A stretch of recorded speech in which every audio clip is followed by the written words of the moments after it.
자, 우리 한 주간 우리 성도님들 주님의 은혜 가운데 잘 지내시고 오늘도 주님의 은혜 가운데 거하실 줄로 믿습니다.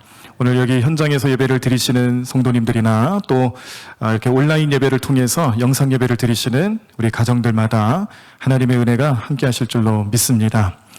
우리가 그 은혜를 바라며 또 생각하면서 지난 주일부터 제가 좋은 신앙의 유산을 어떻게 물려줄 수 있을까, 그리고 무엇을 물려줄 수 있을까, 이걸 좀 고민하려고 매주 좀 말씀을 보면서 묵상하는 마음으로 또 은혜를 나누자고 시리즈 설교를 이렇게 하려고 했습니다.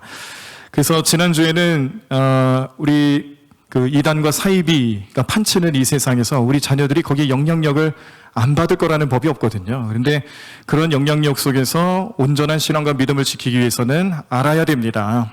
알 수 있도록 돕고 알 수 있도록 그렇게 해주는 것이 우리의 믿음의 부모님들, 믿음의 1세대들의 역할이라는 거예요. 우리의 신앙을 통해 알려주고 또 우리의 삶의 방식을 통해 알려주고 또 믿음을 어떻게 살아갈 수 있는지를 직접 눈으로 목격하게 하는 그런 신앙의 유산들을 좀 고민할 수 있었는데, 오늘은 사실 제가 누가복음 15장 말씀을 통해서 탕자의 비유 말씀이 나오잖아요. 이 탕자의 비유 말씀을 통해 어떻게 또 신앙 유산을 물려줄 수 있을지를 좀 고민해 보려고 했는데, 지난 한 주간 저의 마음속에 다른 그런 여러 가지 복잡한 좀 생각이 들면서 오늘은 좀 다른 주제로, 그렇지만 이것도 역시 우리가 신앙의 유산으로 여기고 물려줘야 되지 않을까, 그런 마음으로 다른 말씀을 좀 선택하게 됐습니다. 요즘 누가 만약에 우리를 향해서 동성애는 죄인가요? 라고 물어본다라면 우리 성도님들은 어떻게 대답을 하시겠습니까?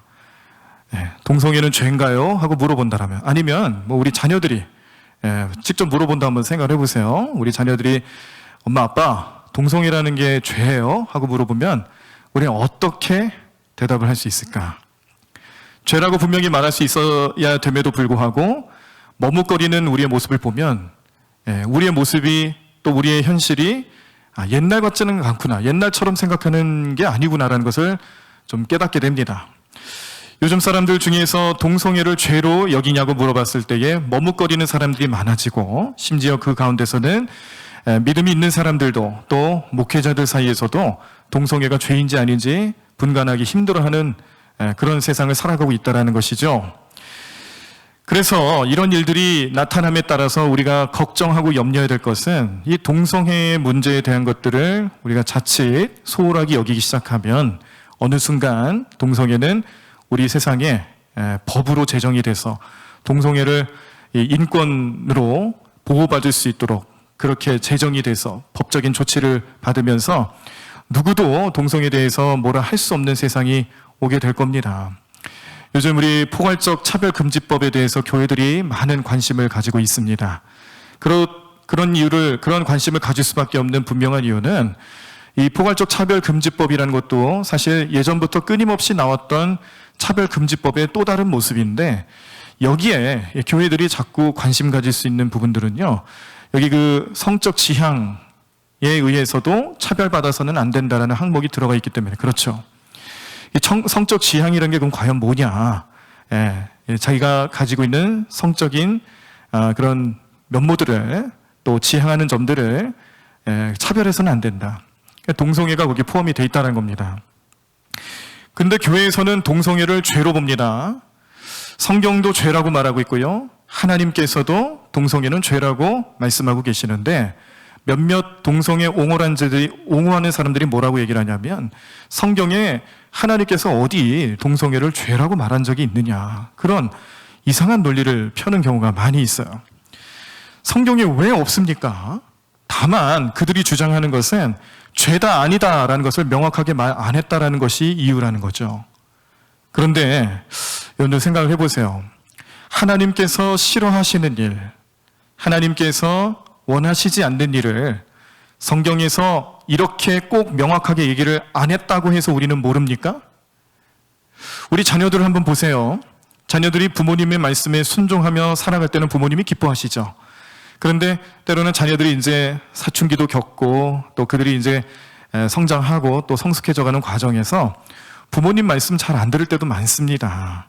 그런데도 불구하고 부모님이 그 아이들을 붙잡아 놓고 구체적인 내용들을 하나하나씩 다 명시해 가면서 이거는 내가 좋아하는 거고 이거는 내가 싫어하는 거다라고 말을 했다고 해서 얘네들이 그거를 판단하고 그게 없으면, 그런 내용들이 없으면 부모님들이 뭘 싫어하는지 모르나요?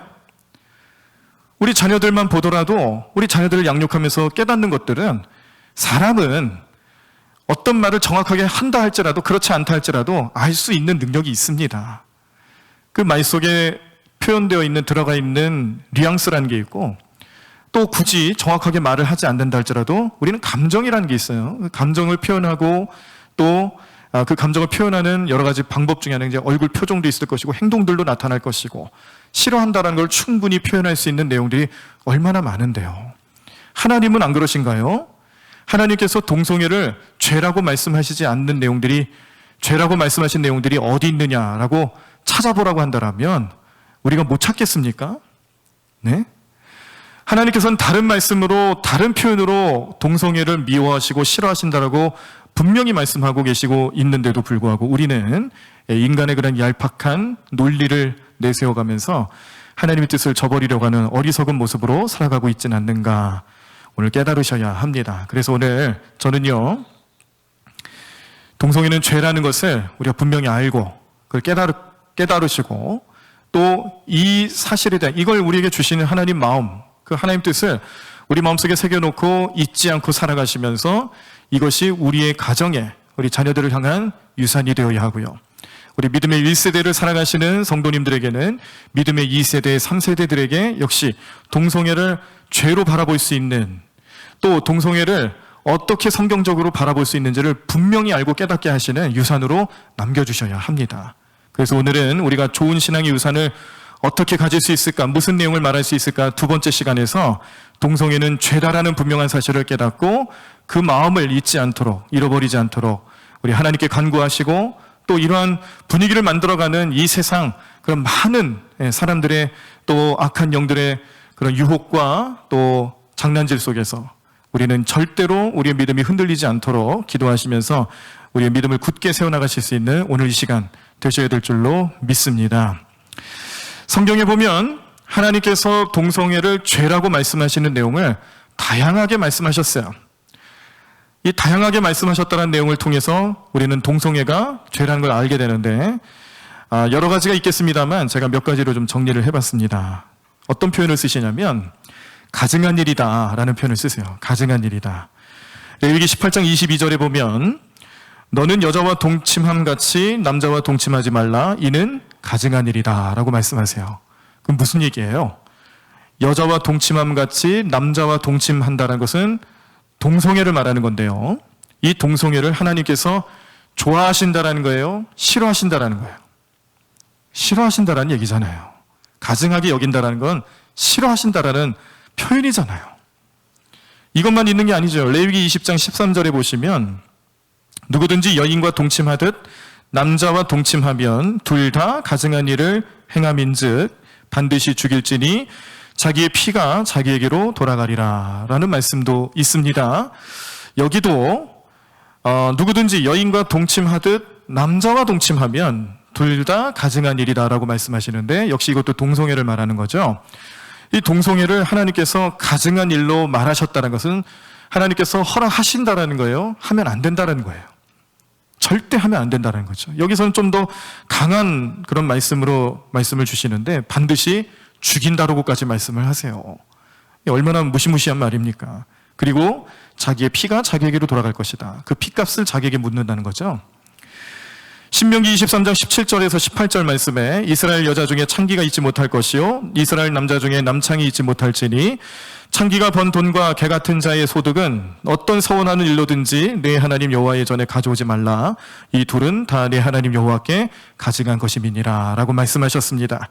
열왕기상 14장 24절 그 땅에 또 남색하는 자가 있었고 여호와께서 이스라엘 자손 앞에서 쫓아내신 국민의 모든 가증한 일을 우리가 본받아 행하였더라 라는 말씀.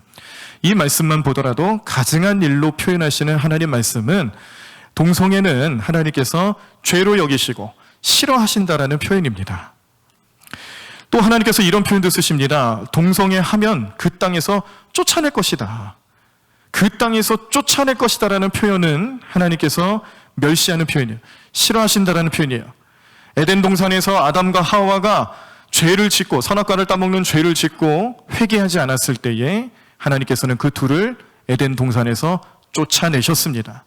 쫓아내시는 것과 동시에 나타난 것은 그들의 삶에 죽음의 문제를 해결해야 되는, 죽음이 기다리고 있는 것을 경험하게 되는 것이죠. 그 죄의 결과는 죽음이라는 것을 알게 되고 영원히 살 수 있는 능력을 잃어버리고 죽음을 맞이해야 되는 그러한 인간으로 전락했다는 것을 이 쫓아냈다라는 표현 속에 담아놓고 있습니다. 자, 그런데 동성애를 하면 하나님께서 그 땅에서 쫓아낼 것이다라는 말씀을 주세요. 열왕기상 15장 12절에 남색하는 자를 그 땅에서 쫓아내고 그의 조상들이 지은 모든 우상을 없애고 라고 말씀하십니다. 또 있습니다. 열왕기상 22장 45절로부터 46절 말씀. 여호사밧의 남은 사적과 그의 부린 권세와 그가 어떻게 전쟁하였는지는 다 유다왕 역대 지략에 기록되지 아니하였느냐. 그가 그의 아버지 아사의 시대에 남아있던 남색하는 자들을 그 땅에서 쫓아내었더라. 아멘. 이 말씀은 무슨 말씀이에요? 이스라엘의 남유다의 여러 왕들이 있는데 이 여러 왕들이 다 하나님께 순종하고 다 하나님께 정직하게 행한 건 아닙니다. 어떤 왕들은 하나님께 죄도 많이 지었어요. 우상 숭배하고 온갖 죄악이 만연하는 시대도 있었어요. 그런데 아사라는 시대에는 이렇게 남색하는 일, 이 동성애까지도 구별 없이 그렇게 행했던 시대였다는 것을 알려주면서 그의 아들이 되는 여호사밧, 이 사람은 이 종교 개혁을 일으키면서 또 백성들의 그 삶을 죄로부터 돌이켜 하나님께로 돌아올 수 있게끔 그런 여러 가지 개혁을 펼쳐나가는 과정 중에 아버지 때에 성행하고 있었던 이 남색하는 일, 동성애하는 일을 다 없애고 이런 일들을 없애기 위해서 그런 일들을 하는 사람들을 땅에서 쫓아내었다. 절대 그 백성이 되지 못하게 하였다. 우리의 공동체에, 신앙 공동체 안에 발을 들여대지 못하도록 그렇게 만들어버렸다라는 말씀이 나타나고 있습니다. 또 있습니다. 몸을 욕되게 했다. 이것은 그릇된 행위다. 그러니까 동성애를 한다는 것은 하나님이 우리에게 주신 몸, 이 몸을 욕되게 하는 거예요. 하나님 우리에게 선물로 주신 것을 음욕에 이기지 못하여서 음란 안에 빠지면서 더 큰 쾌락을 추구하기 위해서 동성애하는 것이기 때문에 이것은 하나님 주신 몸을 욕되게 하는 것이다. 그 다음에 이 행동들은, 동성애를 하는 행동들은 나쁜 행동들이다, 그릇된 행동들이다라는 것을 알려주는 말씀, 로마서 1장 22절과 22절에서 27절에 나오는데요. 좀 깁니다만 제가 읽어드리겠습니다. 스스로 지혜 있다 하나 어리석게 되어 썩어지지 아니하는 하나님의 영광을 썩어질 사람과 새와 짐승과 기어다니는 동물 모양의 우상으로 바꾸었느니라.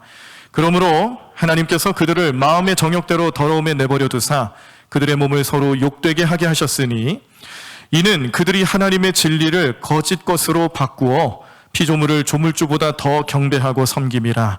주는 곧 영원히 찬송할 이시로다. 아멘. 이 때문에 하나님께서 그들을 부끄러운 욕심에 내버려 두셨으니 곧 그들의 여자들도 순리대로 쓸 것을 바꾸어 영리로 쓰며 그와 같이 남자들도 순리대로 여자 쓰기를 버리고 서로 향하여 음욕이 불릴 듯하며 남자가 남자와 더불어 부끄러운 일을 행하여 그들의 그릇됨에 상당한 보응을 그들 자신이 받았느니라. 아멘. 이 말씀 보시면 그들의 음욕을 따라서 행동하는 모든 것 하나하나가 그 몸을 욕되게 하는 것이다. 하나님께서 주신 우리 육신을 욕되게 하는 것이다. 그리고 남자가 남자와 더불어서 동성애를 했을 때 그것은 부끄러운 일이 되는데 그릇된 일이기 때문에 거기에 대한 보응이 있을 것이다 라는 경고의 말씀입니다. 가증한 일이고 또 동성애를 하는 사람들을 그 땅에서 쫓아낼 것이고 그 몸을 욕되게 하며 그릇된 행동이라는 걸 알려주면서 결국 하나님께서는 이 동성애가 죄라는 것을 알려주시는데요. 죄는 회개하지 않으면 하늘나라 유업을 받을 수 없는 나쁜 겁니다. 그래서 말씀에서도 이 동성애로 나타나는 죄악된 현실 때문에 하나님 유업을 받지 못한다라고 경고하는 말씀들도 나타나고 있어요. 고린도전서 6장 9절에서 10절 말씀입니다. 불의한 자가 하나님 나라를 유업으로 받지 못할 줄을 알지 못하느냐. 미혹을 받지 말라. 음행하는 자나 우상 숭배하는 자나 간음하는 자나 탐색하는 자나 남색하는 자나 도적이나 탐욕을 부리는 자나 술 취하는 자나 모욕하는 자나 속여 빼앗는 자들은 하나님의 나라를 유업으로 받지 못하리라. 아멘. 우리가 죄 있을 때, 죄 가운데 살아갈 때는 하나님 나라를 유업으로 받지 못한다라는 말, 쉽게 풀이하면 천국 못 간다라는 얘기예요. 천국을 못 가는 것뿐만 아니라 우리의 영원한 형벌이 기다리고 있다는 것을 경고하는 말씀입니다. 그런데 여기에 이렇게 천국을 갈 수 없는, 하나님 나라를 유업으로 받지 못하는 여러 죄의 모습들을 하나하나씩 설명하는 중에 바로 나타나는 것이 뭐냐면 남색하는 자예요. 동성애를 하는 거죠. 특별히 이 고린도전서 말씀은 고린도 지방을 배경으로 해서 그 고린도 지역에 있는 교회를 향한 편지글이잖아요. 고린도 지역은 어떤 특징이 있냐면 항구 도시입니다. 항구 도시면서 무역이 성행하고 많은 민족들이 서로 교류를 하면서 온갖 잡다한 것들이 다 하나에 모여있는 그런 지역이었어요. 그곳에서 그리스도를 모시고 예수님을 믿고 살아가는, 교회를 이루고 살아가는 성도들이 그런 많은 영적인 나쁜 것들의 유혹을 받고 어려움을 겪으면서 살아갔는데, 심지어 고린도 교회에 이렇게 성적으로 타락한 모습들에 대해서 아무 말도 하지 않는 성도들이 있기 때문에 사도 바울은 그것을 비판하고 정죄했습니다. 그런데 여기 어떤 성적으로 타락된 모습이 어떤 모습도 있었냐면 남색하는 자, 동성애를 하고 있었다라는 거예요. 그런데 이 동성애하는 현장에서 그걸 죄로 여기지 못하고 회개치 아니하고 그것을 따라간다라면 과연 이들은 천국을 유업으로 받을 수 있겠습니까? 절대 그럴 수가 없겠죠.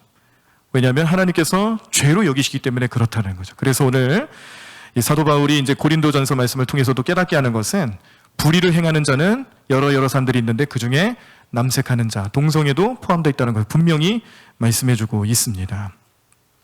오늘 본문 말씀도 마찬가지죠. 오늘 본문 말씀 되는 유다서 1장 6절에서 5절에서 7절까지의 말씀을 보셔도 거기는 이 7절 말씀에 소돔과 고모라 땅의 교훈을 깨닫고 거울로 삼으라는 권면의 말씀이 나오는데, 이건 권면의 말씀보다는 사실은 경고의 메시지입니다. 이 5절부터 쭉 보시면은 원래 알고 있는 거예요. 우리 성도들도 알고 있어요. 그런데 알면서 죄 짓고 알면서 부족하고 알면서 빠질 수밖에 없는 연약함을 하나하나씩 고발하는 겁니다.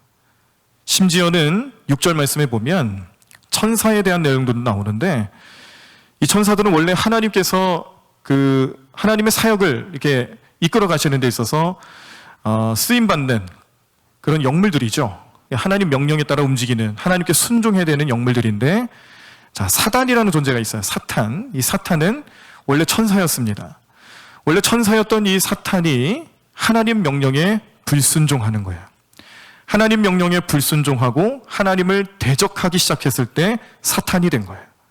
그 얘기가 나오는 거예요. 그래서 이 천사였지만, 하나님의 일을 해야 되는 천사였지만 그의 지위를 지키지 못하고 처소를 떠나서 천사들이 해야 될 일을 감당하지 아니하고 하나님께 대적했을 때 그들은 결국 흑암에 영원히 갇힌 바 될 것이다 라는 경고의 메시지도 나옵니다. 그리고 나서 등장하는 게 소돔과 고모라 땅에 대한 불의 심판에 대한 내용들을 말씀해 주시면서 어떻다라는 거예요. 이처럼 하나님 뜻에 합당하지 않으면, 죄 짓고 살아가면, 하나님 말씀에 순종치 못하면 영원한 형벌, 또 그런 심판 가운데 놓이게 될 것인데, 그 대상 중에 하나가 소돔과 고모라였고요. 그 모습을 기억하고 교훈 삼아서 우리는 우리의 삶에, 우리의 시대에 거울로 삼고 우리는 과연 잘하고 있나, 내 신앙과 내 믿음은 과연 올바른가, 이것들을 직접 보라는 거예요. 비교해 보라는 거죠. 그러니 이 유다서 말씀은요, 단순한 권면이 아닙니다. 이 말씀대로 행하지 못하면, 순종치 못하면 우리는 반드시 심판대 앞에 놓일 수밖에 없다라는 하나님의 경고의 메시지인데, 그 중에 하나가 뭐냐? 소돔과 고모라로 나타나는 동성애예요. 지난 금요일에 제가 기도의 시간에도 이 말씀을 좀 깊이 있게 말씀드리면서, 소돔이라는 말, 이 지명이지만 이 소돔이라는 지명이 어원이 돼서 나온 단어가 있다고 했잖아요. 영어 단어 SODOMY, 읽으면 소돔입니다. 소돔이.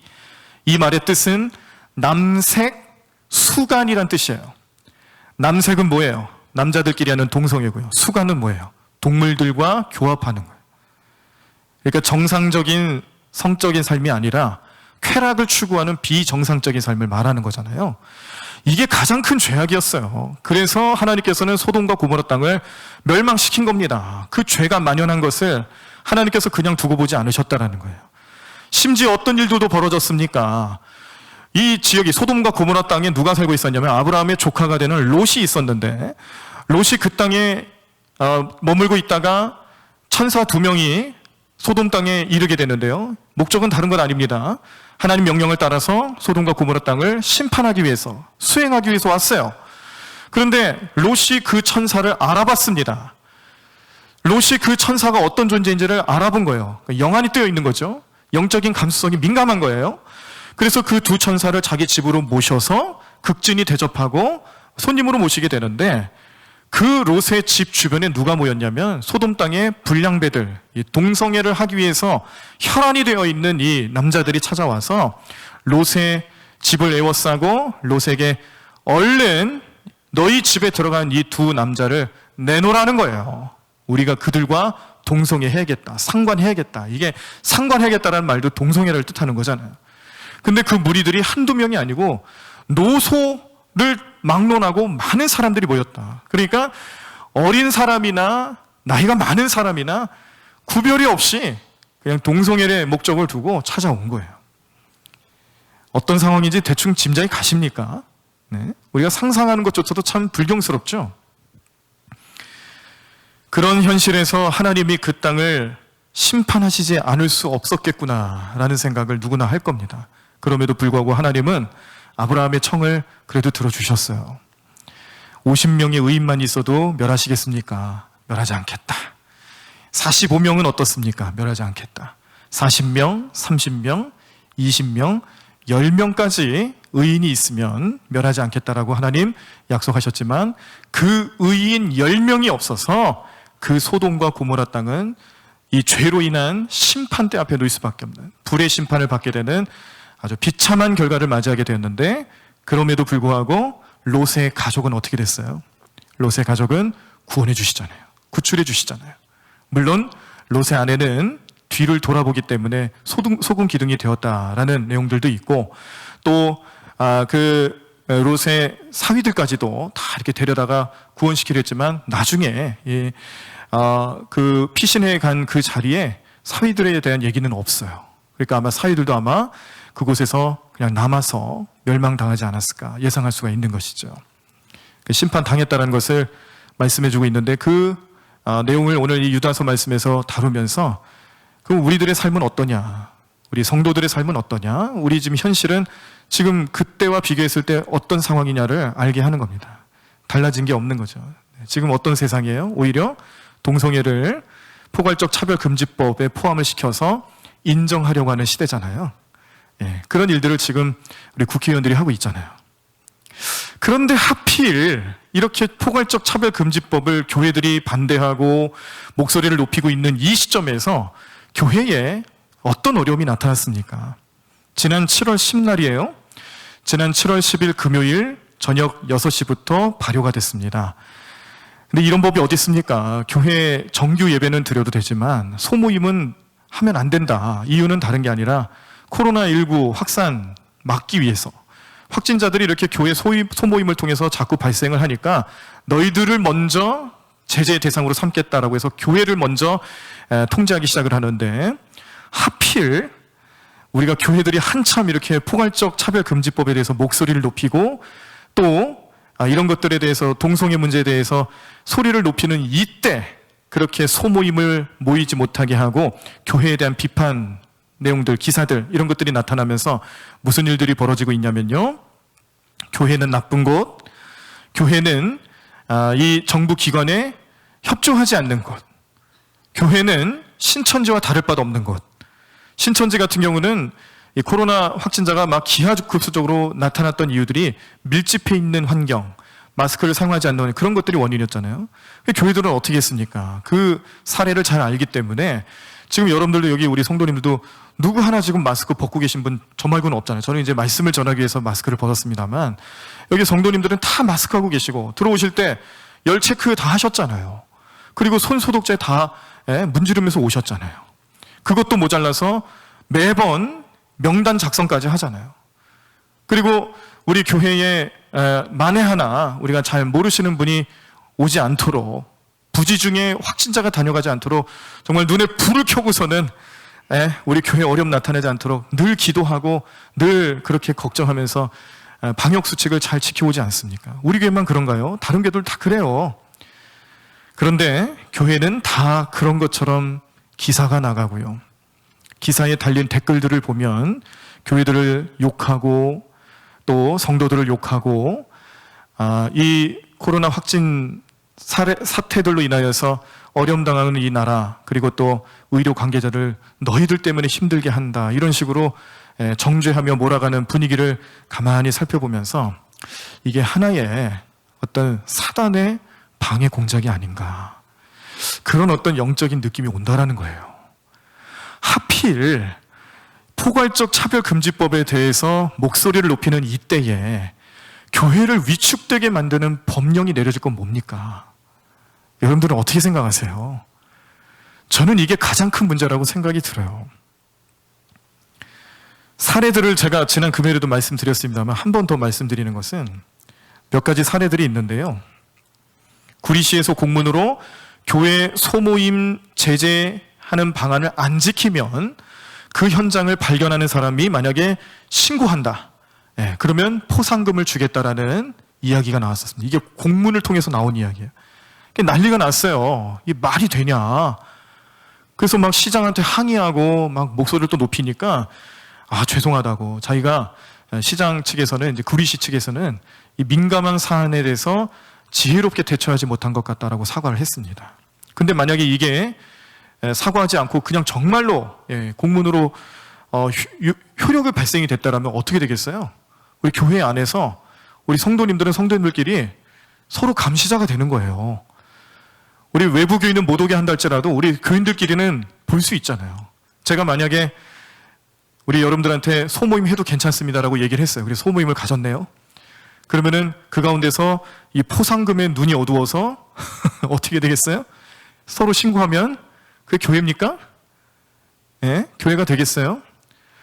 그러니까 이런 포상 제도를 만든 것 자체가 뭐냐면 우리 옛날에 그 파파라치라는 제도가 있었잖아요. 그 교통법규 어기면은 그 카파라치라 그랬고 또 담배꽁초 뭐 이런 거 버리는 것도 이렇게 카파라치들이 사진을 찍어가지고 증거를 확보해가지고 올리면은 포상금 얻고 그랬던 때가 있었잖아요. 근데 결국에는 그거 다 폐지시키지 않았습니까? 취지와는 달리 하나의 직업이 돼버리는 거죠. 우리 교회에서 만약에 교회 소모임을 갖는 걸 포상금을 주겠다 그러면은 어떤 일이 벌어질까? 정말 생각하기도 싫습니다. 첫 번째 사례가 그런 사례고요. 자, 두 번째 사례는 일선 학교에서 가정통신문들을 보내는데 요즘에는 가정통신문을 이렇게 종이로 이렇게 써서 프린트해서 잘 안 줍니다. 어떤 식으로 주냐면 요즘 다 스마트폰을 쓰고 인터넷 활용을 많이 하니까 이 알림이라는 사이트 또 어플을 만들어서 그것을 통해 부모님들한테 그 학교의 어떤 공지사항들을 알려주는데 근데 이게 단점이 뭐냐면 이렇게 종이를 통해서 보면요. 무슨 일이 있구나. 이걸 좀 훑어보게 됩니다. 그나마. 꼼꼼히 좀 보게 돼요. 그런데 스마트폰을 통해서 이렇게 공지되는 그런 메시지들을 보면요. 이렇게 그냥 막 올려요, 그냥. 어차피 그 내용이 그 내용인 것 같고, 뭐 별로 중요하지 않을 것 같고, 그런 생각이 들어서 막 올려요. 스크롤 막 올립니다. 그러면은 그 중간에 뭐가 들어가 있었냐면요. 실제 일어난 일이에요. 지금 이제 정부에서 소모임을 하지 말라고 제재를 하고 있으니까 각 가정에서도 우리 교회에 애들을 보내면 안 된다. 이렇게 나온 거예요. 정부에서 제재를 하고 있기 때문에 학교에서도 그걸 믿고 정부가 그렇게 말했으니까 힘이 생긴 거 아니에요. 힘을 실어줬잖아요. 그래서 학교에서도 우리 자녀들을 교회에 보내서 코로나 확진자가 나타나지 않게 해라. 그런 식으로 알림장을 보낸 겁니다. 그냥 아무렇지도 않게 보면은 그 내용이 그냥 훌딱 지나가는 거예요. 그러면 그게 무슨 내용이냐면 확인했습니다. 네, 알겠습니다. 동의합니다. 이렇게 되는 겁니다. 그래서 나중에 좀 깨어있으신 부모님들이 그걸 이제 또 비판을 했죠. 그래서 그런 알림장에다가 이런 내용을 넣으면 어떡하냐. 교회를 가지 말라는 게 말이 되냐. 종교의 자유가 보장되어 있는 이 나라에서 할 법한 내용이냐. 그렇게 비판을 했어요. 그래서 다시금 우리 부모님들이 이제 알림장을 좀 다시 봐서 동의하지 않는 내용들은 동의하지 않도록 그렇게 환기시켜주는 적도 있었습니다. 자, 또 하나는요. 지금 이제 교회의 소모임을 못하게 하는 이유가 코로나19 확진자들이 더 이상 발생하지 않도록 그런 환경을 아예 차단을 시키겠다라는 목적으로 그렇게 하는 겁니다. 저는 그렇게 이해를 했어요. 그래서 정부 방침을 그래도 따르려고 하는 것이고, 그래요. 우리 국민들이 우리나라가 다른 나라에 비해서는 방역을 잘 하고 있고 또 치사율도 많이 낮은 편입니다. 그렇지만 이 문제를 완벽하게 해결을 해야 되기 위해서는 전 국민적인 노력과 협조가 필요하다고 저도 인정하고 생각하기 때문에 이렇게 소모임을 금지할 때 다른 또 목사님들이나 다른 교회에서는 그런 교회들도 아마 있을 거예요. 안 지키는 교회도 분명히 있어요. 그러나 우리 교회는 어떻게 했습니까? 소모임을 다른 방식으로 다 전환을 시켰잖아요. 정규 예배를 통해서 소모임을 대신할 수 있게. 또 우리 교회학교 여름행사 같은 경우는 이 여름행사에 대한 명칭을 저렇게 바꿨어요. 네, 영성회복주간이라고 해서 예배 시간에 좀 더 영성훈련을 시키는 거예요. 예배 시간에 여름성경학교처럼 아이들한테 좋은 프로그램 주고 늘 하는 예배 시간에 그렇게 한다는 겁니다. 따로 소모임을 갖는다는 게 아니에요. 그렇게 바꿨어요. 다 그런 형식으로 바꾸고 그런 식으로 이제 진행을 하게끔 만들어 놨습니다. 협조하고 있는 거예요. 교회들은 그렇게 협조하려고 해요. 그리고 따르려고 노력합니다. 그래도 교회가 만만하다고 세상 사람들은요, 교회를 비판하기를 좋아하고 교회를 욕하기를 좋아하는 모습 계속해서 나타나고 있는데, 자, 우리의 마음을 또 아프게 하는 사건이 하나 나타났는데 뭐였냐면, 국회의원들이 우리 그 게임 좋아하시는 분들은 스타크래프트라는 게임 아시죠? 이 스타크래프트라는 게임이 얼마나 유명한지, 이게 PC방 다 매겨 살리고 또 게임 산업 육성시키고 이것 때문에 전문 프로게이머들도 나오고 아시잖아요. 지금도 열심히 하는 분들도 있어요. 그런데 국회의원들이 이 게임 스타크래프트를 게임대를 열면서 거기 그 스타크래프트를 우리나라에서 전 세계에서 제일 잘하는 사람, 이름이 요한인데 제가 성은 잘 생각이 안 나네요. 무슨 요한인지 혹시 아세요? 임요한. 네, 임요한. 임요한이라는 이분을 모시고 제일 잘하니까 이제 초청한 거예요. 그래서 국회의원들이 게임을 했습니다. 그 기사가 나왔는데요. 제가 그 기사에 나온 사진을 봤어요. 자, 여러분 놀라지 마세요. 국회의원들 그렇게 코로나 확진자 막아야 됩니다. 또 그 중심의 교회가 협조를 안 합니다. 벌금을 매겨야 됩니다. 제재해야 됩니다. 이런 얘기를 실컷 해놓고 막상 본인들이 게임하는 그 자리에서 마스크 썼게요, 안 썼게요? 안 썼어요. 하나도 안 썼어요. 이게 말이 됩니까? 그러니까 우리는 그래서 마음이 아픈 거예요.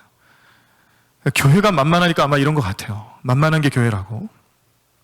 또 하나 있습니다. 서울시에서 퀴어 축제를 허가해 줬어요. 9월 달에 예정되어 있는 퀴어 축제를, 물론 이제 서울시 방침에 의하면 이 퀴어 축제는 신고제입니다. 어떤 집회, 문화, 그런 모임 이런 것들은 허가제로 운영되는 게 아니고 신고제로 그렇게 운영이 됩니다. 그래서 서울 광장에서 뭘 하고 싶다 신청서 쓰고 문제 없으면 허가제가 아니라 신고제이기 때문에 그 누구도 하라 마라 할 수가 없는 그런 성격이 있어요. 그래서 이 퀴어 축제를 신청했을 때 원래는 6월에 하려고 했는데 6월에 또 코로나 문제가 너무 심각하다 보니까 연기를 한 거죠. 그런데 9월에 연기해서 또 하겠다라고 했을 때 이것을 서울시에서 그냥 받아줬습니다. 그런데 지금 상황이 좋습니까? 교회를 향해서 말하는 내용하고 어떤 특정한 단체가 무언가를 하려고 할 때 내용하고 너무 달라요. 불공평하죠. 더군다나 다른 단체도 아니고 우리가 이 포괄적 차별금지법에 늘 독소 조항으로 말하고 있는 이 동성애 문제를 말하고 있는 그 단체, 동성애 성소수자를 위한 축제, 퀴어 축제라고 하는데 이들을 행사를 허가하는 신고했다고 또 그냥 받아주는 이 서울시의 공무원들의 모습을 보면서 참 마음이 아파요. 물론 뭐 공무원들이 무슨 죄가 있겠습니까? 법령이 그렇고 또 이런 것들을 정하는 윗선에서부터 좀 하란 대로 해야지 뭐 무슨 죄가 있겠어요. 그러나 이런 사례들 하나하나씩 보면요, 지금 어떤 식으로 흘러가고 있는지를 우리에게 깨닫게 하는 것들이 있는데 교회를 위축시키는 거예요. 이런 사례들 하나하나가 나타나면서 교회는 사회적인 지탄의 대상이 되고요, 또 교회를 잘 모르는 사람들은 지금 교회가 코로나의 주된 원인으로 그렇게 생각을 한다는 겁니다. 자, 이런 상황 속에서 교회가 이렇게 포괄적 차별금지법에 대해서 제대로 말을 할 수가 있을까? 그래서 제가 자꾸 강조하는 것은 하필 이 시점에 포괄적 차별금지법을 반대하고 여기에 독소 조항은 빼야 된다라고 그렇게 목소리 높여서 이야기하고 있는 이 시점에 하필 교회의 소모임을 못 모이게 하고 교회에 대한 온갖 나쁜 기사들이 나오고 또 교회를 바라보는 사람들의 시선이 이 사례들, 제가 아까 말씀드렸던 사례들 하나하나처럼 이상한 방향으로 흘러가고 있는 모든 것들은 결국 우리가 영적인 눈으로 바라봤을 때는요, 하나님이 죄라고 여기시는 동성애를 사람들은 하나님의 법으로 보지 않고 교회의 말에 귀 기울이지 않고 성경적인 가치관을 배격하고 오로지 인권이라는 부분에만 관심 가지면서 통과시키게끔 하려는 분위기를 만들어 놓고 있다는 겁니다. 이걸 누가 하겠어요? 악한 영들이 장난질 하는 거예요. 악한 영들이 우리의 사람의 마음을 하나하나씩 조종하면서 결국에는 하나님 뜻을 이루지 못하도록 만들어버리는 분위기를 조종하고 있다는 겁니다. 그러므로 기도하셔야 합니다. 지난 금요일에 우리가 그 문제를 놓고 뜨겁게 기도했어요. 근데 그걸로는 부족해요. 우리 오늘 이 주일 예배 참석하신 분들, 또 영상 예배를 드리시면서 함께 예배하시는 우리 성도님들 가정가정마다 성도님들 마음속에서 동성애는 죄다, 동성애는 우리 자녀들에게 좋은 것으로 인식되어져서는 안 된다, 하나님께서 멸시하시는 것이고 하나님께서 싫어하시는 것이기 때문에 우리는 신앙의 좋은 유산들, 좋은 신앙의 유산들을 물려주는 과정에서도 동성애는 죄라는 것을 확실히 알고 그 죄는 절대 우리 자녀들이 본받는 모습 가운데 나타나면 안 된다는 것을 분명히 깨닫고 그런 마음으로 기도하며 하나님이 이 현실을 주님의 은혜로, 주님의 역사하심으로 바꿔주셔야 합니다라고 강력하게 기도하실 수 있는 우리 모든 대광교회 성도님들 되셔야 될 줄로 믿습니다. 동성애는 죄예요. 제가 지금까지 말씀드린 내용들 하나하나가 다 그런 내용이에요. 그런데 동성애를 옹호하거나 동성애를 죄로 여기지 못하는 이 시대, 이 사회 풍조, 또 몇몇 국회의원들의 그런 마음들을 살펴보면서 우리는 무슨 목적을 가지고 기도해야 되냐면, 하나님 이 땅, 이 백성들이 동성애 앞에서 무너지지 않게 하시고 하나님의 위대하심과 주님 앞에 겸손함과 주님 말씀 앞에 순종할 수 있는 그런 마음들을 주셔서 이렇게 동성애를 옹호하고 동성애를 법제화시키려고 만드는 모든 루트들을 다 차단시켜달라고 기도하셔야 합니다. 사람들이 이런 마음을 가질 수밖에 없는 가장 큰 원인은 무엇이냐면 교만해서 그러는 거예요. 내가 하는 생각, 인간이라는 존재, 또 우리가 판단하는 여러 가지 생각과 사고력과 이해력은 하나님보다 더 뛰어난다라는 교만한 마음을 가지고 있기 때문에 그렇다라는 거예요. 그러나 결코 그렇지 않습니다. 사람은 하나님보다 못한 존재예요. 부족합니다. 연약합니다. 우리들이 하는 생각은 부족하고요, 우리들이 하는 표현도 부족하고요, 우리의 사고력, 우리의 이해력이라는 것도 얼마나 부족한데요. 그럼에도 불구하고 이 성경적인 가치관을 배격하고 오로지 인권에만 목매달면서 동성애를 옹호하고 법제화시키려고 하는 사람들의 논리 속에서는 결코 겸손한 모습이 나타나지 않는다는 것이죠. 주님께서 그분들의 삶에, 그 사람들의 마음속에 겸손할 수 있는 마음을 주셔야 돼요. 성령님께서 역사하셔야 합니다. 깨닫게 하셔야 합니다. 그들의 마음을 바꾸게 하셔야 하고요, 그들의 생각을 바꾸게 하시는 놀라운 역사가 나타나야 되는데, 이런 역사가 나타날 수 있도록 우리 모두 기도하셔야 합니다. 그 기도의 능력이 나타나기를 간절히 구하면서 오늘 가정마다 함께 하시는 우리 믿음의 부모님들, 또한 믿음의 1세대들 함께 기도하시면서 이 모든 문제를 주님께서 해결해 주셔야 한다고, 주님께서 하시지 않으면 일어날 수 없는 일들이라고 부르짖으면서 기도하실 때마다 우리나라를 이 포괄적 차별금지법으로부터 성적 지향이라는 부분이 이제 우리 모든 자녀들에게 위협의 문제가 되지 않도록 하나님 은혜를 베풀어 주시고 또 우리는 그것을 유산으로 남겨줄 수 있는 그런 믿음의 놀라운 역사가 나타날 수 있도록 우리 함께 기도하시고 주님께 나아가시기를 간절히 축원합니다. 이 시간 우리 함께 통성으로 기도하기를 원합니다. 말씀을 기억하시면서요, 소돔과 고모라를 기억하고 거울로 삼고 경고하시는 그 메시지를 우리 마음속에 기억하셔야 합니다. 분명히 죄입니다.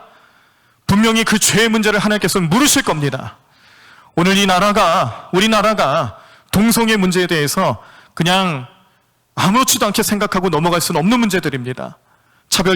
포괄적 차별금지법 안에 녹아들어가 있는 이 동성애 문제들을 하나님의 능력으로 해결해 달라고, 주님, 우리 모든 백성들이 겸손한 모습으로 주님 뜻을 깨닫게 해달라고, 신본주의적인 모습을 배격한 채로 인권에만 목매달고 있는 많은 사람들의 잘못된 판단을 깨닫게 해달라고 기도하셔야 될 줄로 믿습니다.